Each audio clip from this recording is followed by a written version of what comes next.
Welcome. I'm Liz, and maybe you've seen me in a few videos already. If you have, you've probably noticed that I always start videos with the word welcome. Ever wondered why that was? Maybe someone makes me do it?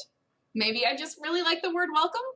In either case, if you made a decision about why I behave in a certain way, you've made an attribution. In this lesson, we're going to be taking a look at what exactly attribution theory is, how it is that we make attributions, and some of the fundamental fallacies that we tend to go along with when we're making attributions about other people or ourselves. Take a moment to read this hypothetical scenario about you and your friend Carlton. As you can see here, Carlton's come to a snap judgment about someone he's just encountered and defended himself over the same behavior. To use the terminology of psychology, Carlton is making attributions, decisions about why certain actions are being taken based on his assessment of both the individual and their behavior in light of their environment. We make these kinds of decisions all the time, about ourselves as well as about others. Attributions are even an important evolutionary skill. If someone chose to walk up to you and punch you in the face, for example, you would want to know why the heck they did it so you can figure out how to keep it from happening again. However, we often don't make these sorts of assessments in a truly balanced way. We're going to explore what Carlton's logic tells us about attributions, as well as why his opinion may differ when he's making an attribution for himself as compared to for others. The first prompting question gets at a key aspect of solving any attribution theory question, figuring out who the perceiver is versus who is perceived. To perceive something usually means to see and understand it. And in attribution theory, our perceiver is the person who is actually seeing something happen and making an attributional decision about someone because of it. Who is the perceiver for both attributions made in the scenario? Our perceiver, as we already kind of figured out, is definitely Carlton. He's the one making judgments about why people are behaving in certain ways. The perceived is the person who is having judgments made about them. So in the original story, the first person who is perceived is the stranger, who makes the comment about not studying.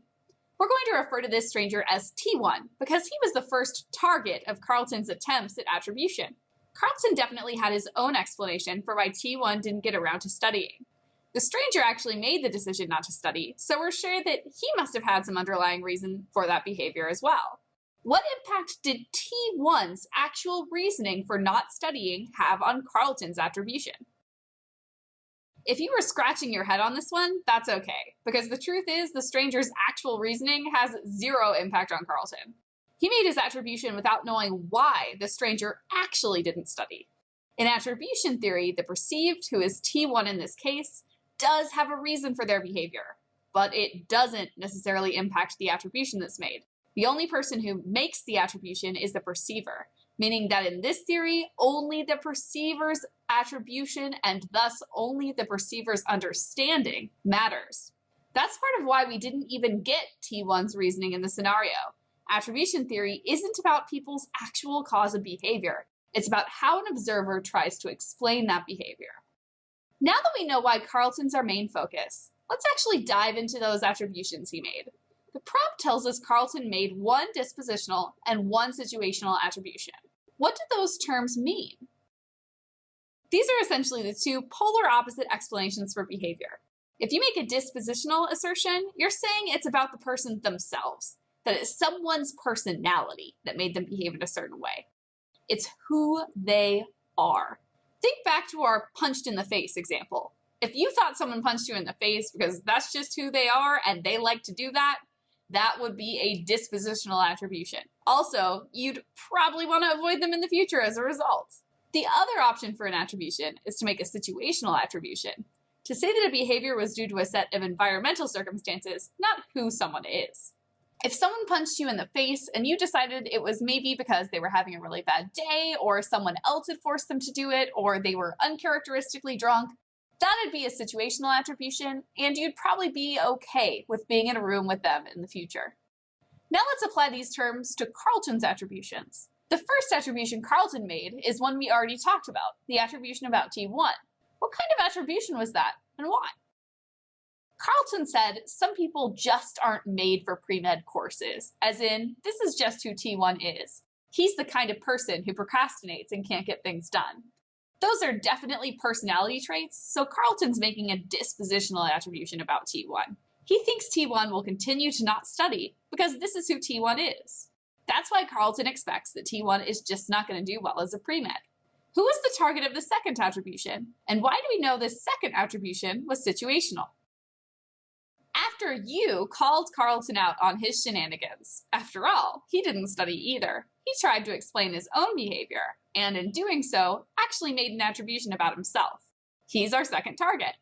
When making attributions for himself, though, Carlton blames the environment.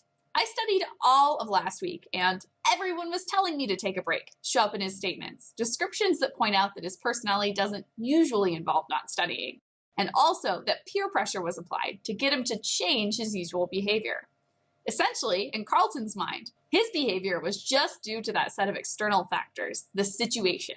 We can even infer further and conclude that Carlton does not think he's one of those people who just can't handle pre-med courses. After all, he thinks this was an exception, a situational attribution. Now that we've figured out the types of attributions that Carlton has made, we can address how the scenario also helps define some of the other terms commonly used in attribution theory. We saw Carlton make two different attributions for the exact same behavior, not studying. This demonstrates that he's potentially using some biases when making attributions. The question stem indicates the fundamental attribution error, or FAE for short, is one of those biases being applied. Where do we see FAE in Carlton's reasoning, and how is it being applied? Well, the FAE is the tendency to apply dispositional rather than situational attributions to the behaviors of other people, especially if the behaviors are negative or we don't know the person well. If we think back to the punching example, if some stranger punches you in the face, you're more likely to make a dispositional attribution, that he's just a guy who likes to punch people in the face. That's FAE acting.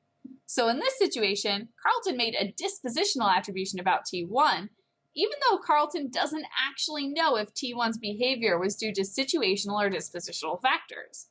That's the tendency to assume disposition in others, or the fundamental attribution error. There's also another bias potentially at play in Carlton's attributions. What is it, and where does it apply?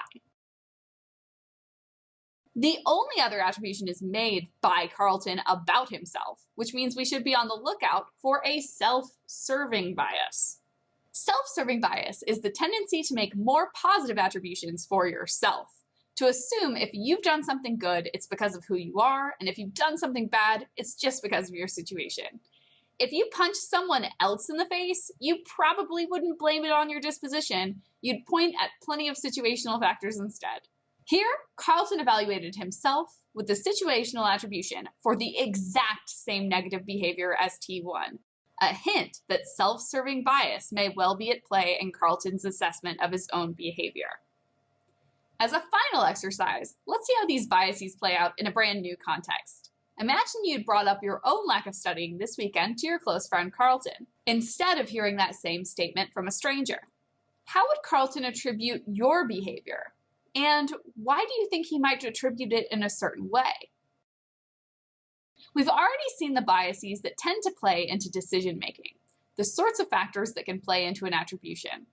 In this case, you're not quite a stranger, but you're also not Carlton himself, so he's got to weigh a couple of variables, both his closeness to you as a friend, we'll call that proximity, and how the attribution reflects on you.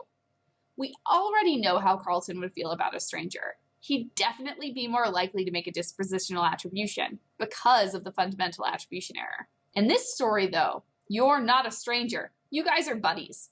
So he's more likely to make a situational attribution, especially because you're close to him. Ultimately, this is due to the overall context of the situation. Remember, the behavior was that you didn't study. We already saw that Carlton's willing to assume the worst of strangers and make the most negative attribution possible. After all, Carlton thought T1 didn't study because he's just not cut out for being pre-med. However, Carlton's your friend. He presumably likes you, so he's probably going to make the most flattering assessment possible, the same one he'd make for himself. You can imagine he'd say something comforting to you, like, "Oh, don't worry about it, you're always studying and I dragged you out to the movies this weekend. You're going to do great because usually you study so much." That's a solid set of situational attributions to give to you as excuses for an otherwise negative behavior. And this attribution helps Carlton maintain his positive mental image of you. Though remember, none of these mental gymnastics actually change the nature of the behavior itself, or even why it actually occurred. Attributions are just about how someone explains the motivation for a behavior to themselves. So none of this fixes the problem that apparently nobody studied this weekend. I have to agree with our final stick person, definitely time to find a new study group. By now, you can probably guess that I start every video with the word welcome because I really like it as a way to start a new video. You also know that it doesn't matter why I do it because attributions are completely in the eye of the perceiver. In addition to that, in this lesson, you took a look at some of the innate biases that you or I may have that color the attributions we make. Make sure to get a little bit more practice with this, maybe even in day-to-day life, so that you're able to accurately identify these things on test day.